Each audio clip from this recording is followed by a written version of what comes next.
It's been a whole decade, but finally, the overlooked and underappreciated Wii U classic, Xenoblade Chronicles X, has landed on the Switch. Is it worth your time in 2020X? Let's dive in and break it all down.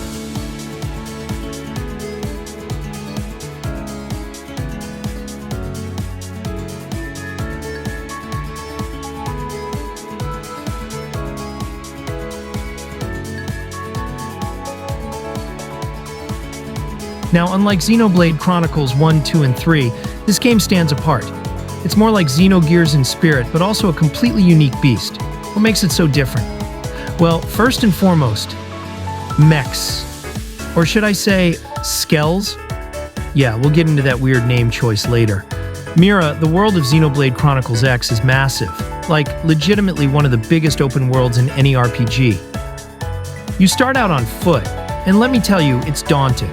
Gigantic creatures roam the lands, insane geological structures tower over you, and you feel like a tiny speck in an alien world. Combat is unique. It's technically turn-based, but it plays out in real time.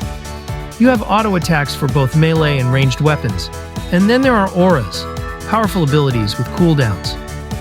Timing these abilities with your team's dialogue cues can heal your party, stagger enemies, or trigger massive damage boosts.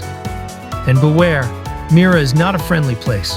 One wrong move, and suddenly you're in a stampede of pissed-off alien monsters.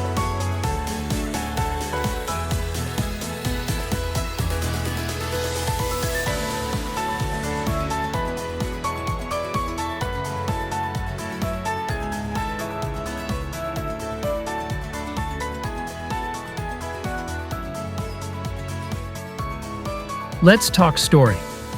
Humanity's last survivors crash land on Mira after Earth is blown to smithereens. Your job? Find the missing colonists, explore this strange planet, and eventually unlock your ultimate prize, mechs. And here's where my biggest issue with the game comes in. Once you get your Skell license, your on-foot combat becomes almost pointless. This is a common problem in mecha games. The moment you jump into a giant robot, why would you ever go back to being a fragile little human? The transition is jarring, and it makes the early grind feel way longer than it needs to be. Now let's talk about the mecha, because honestly, this is where the game shines. Designed by legendary artists like Takayuki Inase and Choco, these machines look incredible. The attention to detail is insane, and piloting them across Mira is one of the most satisfying moments in the game. But why call them skells? In the original Japanese version, they were called dolls, which makes way more sense.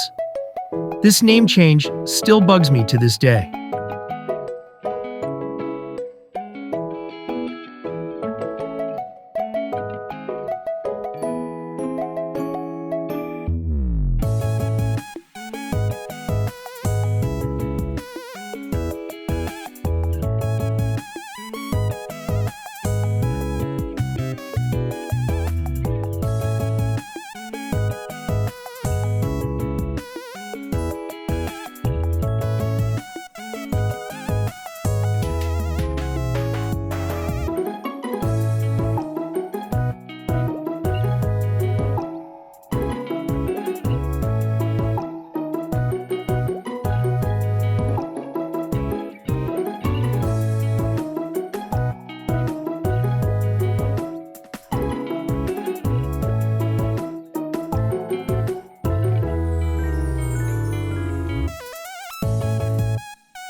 Speaking of improvements, the game looks amazing on the Switch. Remember when we were told a port was impossible? Well, Monolith Soft pulled off some wizardry here, because this world looks cleaner, smoother, and even more immersive than before. And of course, we have to talk about the music. Hiroyuki Sawano, famous for his work on Gundam Unicorn and Hathaway's Flash, delivers an absolute banger of a soundtrack. The battle themes, the exploration music, it all makes you feel like you're in an epic sci-fi adventure. So, should you play Xenoblade Chronicles X on Switch? If you love massive RPGs, mecha action, and deep world building, then yes, just be ready for a slow start, an overwhelming inventory system, and the occasional reminder that on-foot combat is just a stepping stone to piloting a giant robot. Alright, that's a wrap on Xenoblade Chronicles X, a long-awaited port that finally gives this underappreciated gem another chance. If you love mechs, open-world exploration, and a deep RPG experience, this is a must-play.